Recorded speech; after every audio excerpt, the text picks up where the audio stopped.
Securing web servers. In Windows 2008, Microsoft have made a conscious effort to harden up IIS 7 and make it more secure than ever before. Now, even though IIS 7 isn't installed by default on Windows 2008, when you do decide to install it, a default installation is a really minimal one, only serving up basic static content until you manually add other features to your server. So, in this video, we're going to cover some of the things you can do to make your IIS 7 web servers even more secure. Now, firstly, with like a lot of the security features we've looked at in Windows 2008, you can install IIS in a server core version of Windows 2008, although that's not something we'll be doing in this video, as we'll cover server core builds in other videos later on.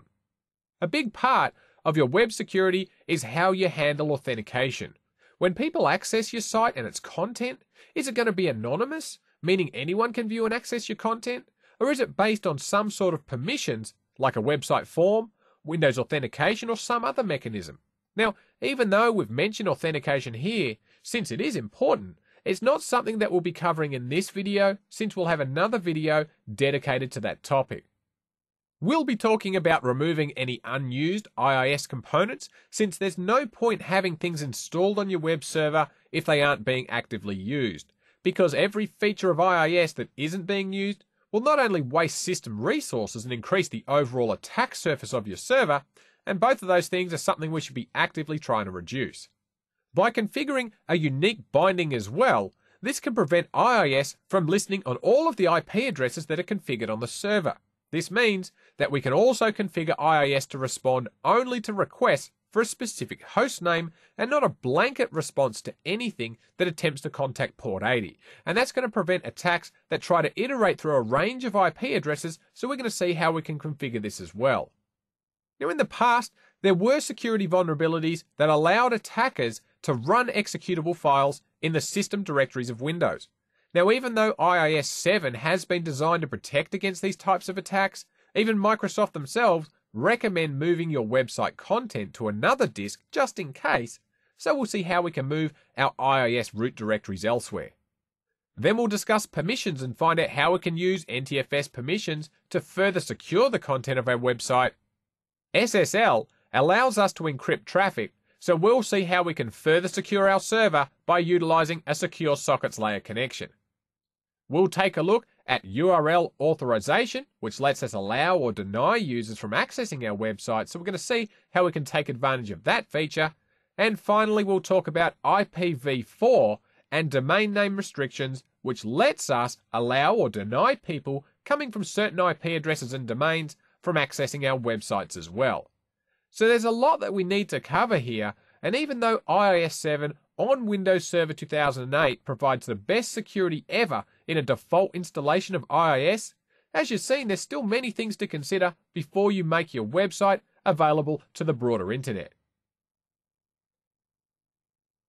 So firstly, we're going to take a look at removing any unused IIS components from your web server, since there's no point having other IIS role services installed on your web server, as they can waste system resources and increase the overall attack surface of your server, and if they're not being used anyway, why bother having them there?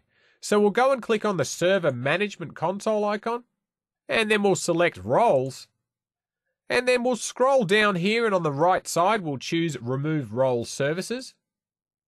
And here we can see all of the role services that we've installed on this server that are part of the web server role.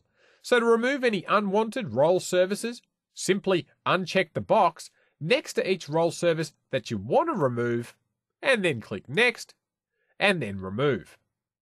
Now, the next thing that we want to cover in this video is bindings. So we're going to click on Start, we'll go to Administrative Tools, and then we'll launch the IIS 7 Manager. Now we'll expand our server here, SO3, we'll expand Sites, and then we'll select our website, and since I only have the default website here, I'm going to choose that. And on the right hand side here, under the Actions pane, we'll choose the Bindings hyperlink. Now, in the new window that appears, we can see here that for our default website, we're currently not using any hostname to reference this site, and normally for a single site that's fine, from a functionality perspective at least, But if you plan on having more than one site listening on port 80, then you'll want to enter in a host name like www.winstructor.com or winstructortraining.com. So if we highlight this entry and then click Edit, we can change a few of those things here. So firstly, we're able to change the IP address that this site listens on. And at the moment, the default here is set to all unassigned. And for my server here, since I only have the one network card, it doesn't matter if I manually select the IP address or leave it at all unassigned, since they'll both be using this IP address anyway. But if you have multiple network cards, then by leaving it to all unassigned, IIS will listen on all of those interfaces, which is probably not what you want. Now we can also change the default port from port 80 if you like to something else. And at the bottom here, we can enter in a host name that you'd like to use for this website. And like I mentioned earlier, that can help prevent attacks that try to iterate through a range of IP addresses. Now the next thing we'll talk about is moving our web content to a new location. In past versions of IIS, there were known security vulnerabilities that allowed attackers to run executable files in the system directories of Windows, including executables like command.exe, which is bad news, granting the attacker the ability to run applications on your web server. Now, IIS 7 has been designed to protect against these types of attacks, but even so, Microsoft themselves still recommend that you move your content to another disk just to be sure. So on the Right Now Actions pane, we'll click on the Advanced Settings hyperlink. And right here under the Physical Path heading, we can change the location of where our web content is stored. Now, do bear in mind that when you change this location, IIS won't automatically move your content over to the new location. You'll still have to do that manually. So we can click inside this field and either manually type in a new path or click on this Browse icon here, and then browse to the location where we'd like to store our content. Okay, now we're going to talk about permissions, since in order to secure the content available on our website, you'll need to ensure that only the appropriate accounts have permission to the content. So let's go and right-click on our default website, and at the top we'll choose Edit Permissions. Now here under the Security tab, you're going to see a bunch of default accounts: creator owner, system administrators, users, the IIS iUsers group. And by the way, if you do have FTP installed on your IIS server, you'll notice another group here simply called iUser, as well as the IIS iUsers group. And these will allow anonymous access to your website and FTP content. Now, these accounts don't have passwords, and as such, mean that you no longer have to worry about passwords expiring on these accounts, and it also means that you can, of course, set file permissions for these accounts as well. Now, the other advantage of these groups is that the SID of the group is the same on all systems that run Windows Server 2008. This means that if you copy files from one server to another using the xcopy command and then add the /o switch, then all of the permissions will be retained, and that's really useful. But what if you don't want anonymous access to your content? Or maybe you will allow anonymous access, but there's certain content that you only want to be accessible by certain people. Well, in that case, we can use the standard Windows Access Control List to lock it down. So we'll click on the Advanced button and then click Edit. And since a lot of the permissions assigned to this folder have been inherited from the parent folders above this one, we can't directly edit them. So we're going to uncheck this box here to include the inheritable permissions. And then we'll click the Copy button, and that'll allow us to retain all of the permissions that already have been assigned to this folder. But now, it's also going to allow us to edit and make changes to them. So if we wanted to allow specific groups to access our content and remove anonymous access, we could click on the Add button, and let's locate, say, the domain users group. So I'm going to type in domain and hit check names, and we'll select the domain users group and click OK and OK again. And now we just need to set what permissions we'd like them to have. So let's add in traverse folder execute file. We'll add in list, read attributes, we'll add in read extended attributes, and down the bottom we'll also allow the read permissions permission, and then we'll click on OK. Now, of course, we could add in and remove any account from the list here as you require, so you can really lock down these permissions by removing all of the unnecessary ones and only leaving in the accounts that you really need to grant access for. Now, Another thing you might wish to implement to improve your security is Secure Sockets Layer, or SSL. SSL allows you to encrypt the traffic that travels between the client and the web server, and when important data is traveling over an untrusted network like the internet, this will help secure it from spoofing and network sniffing. Now, SSL is a topic that really deserves its own video, and it's something that we will be covering in a lot of detail later on in other videos, so we're really not going to do this topic a great deal of justice here within this video now. But I will show you how you can at least set up IIS with a self-signed certificate, and in other videos, we'll see how we can implement a bunch of certificate servers in our network, and IIS will be part of that discussion. So if you want to implement SSL, there's a few ways you can do it though. One, of course, is using the certificate console, and by using web enrollment and automatic enrollment, we could also use the command line, we could script it, or simply use this IIS 7 console. So since we're already here in the console, we'll do that and we'll take a look right here. So up here, we'll select our server, server 03, and then we'll scroll down and we'll locate server certificates. So we'll double click on that. And over on the right here in the actions pane, we've got a few options. Now we can import a certificate if we've already exported one from another server. We could create a certificate request from our certificate server if we have one, and we can complete a certificate request as well. We could create a domain certificate, and finally, a self-signed certificate. Now, whilst a self-signed certificate is good for testing and securing communication between the web server and clients, the downside is that it's not been issued from a trusted certification authority.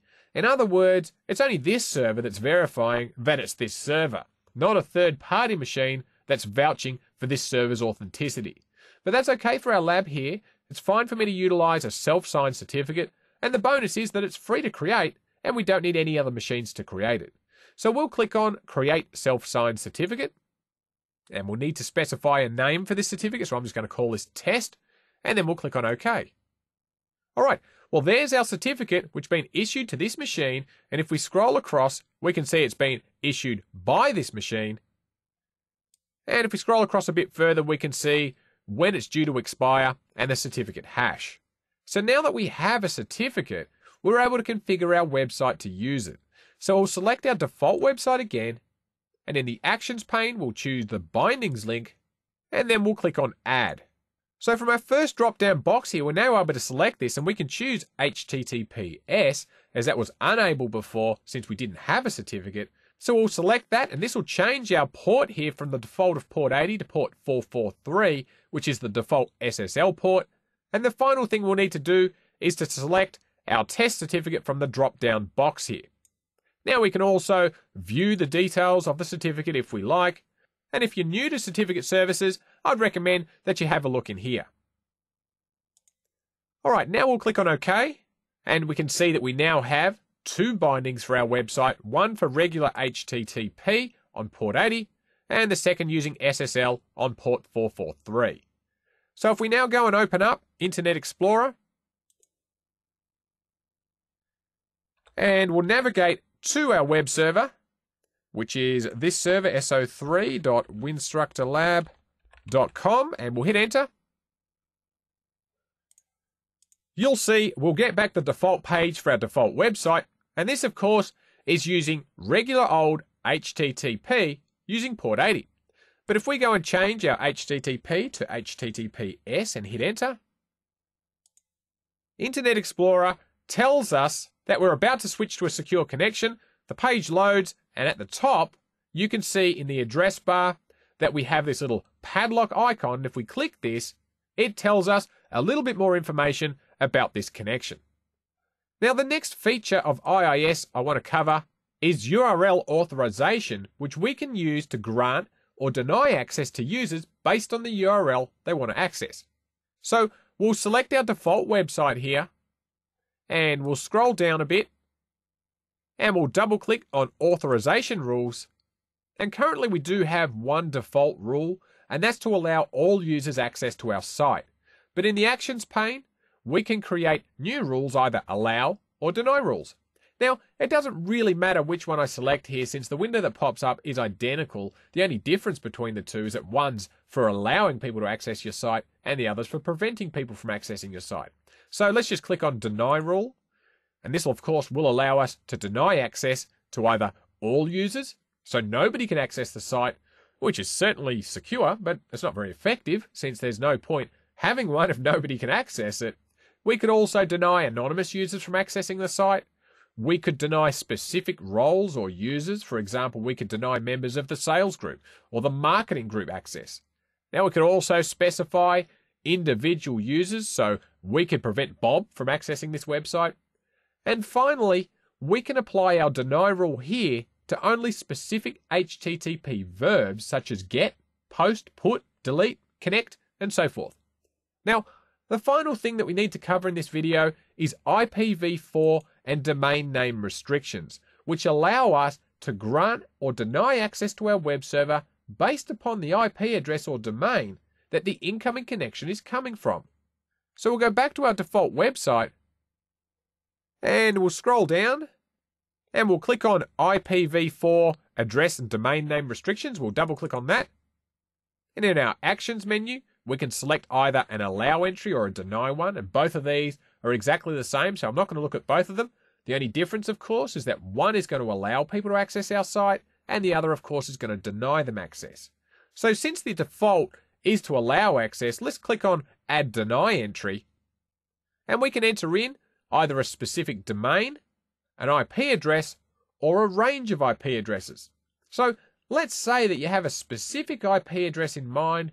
You can enter it in here, so let's say 10.32.0.100, and then we'll click on OK, and this IP address now won't be able to access our website.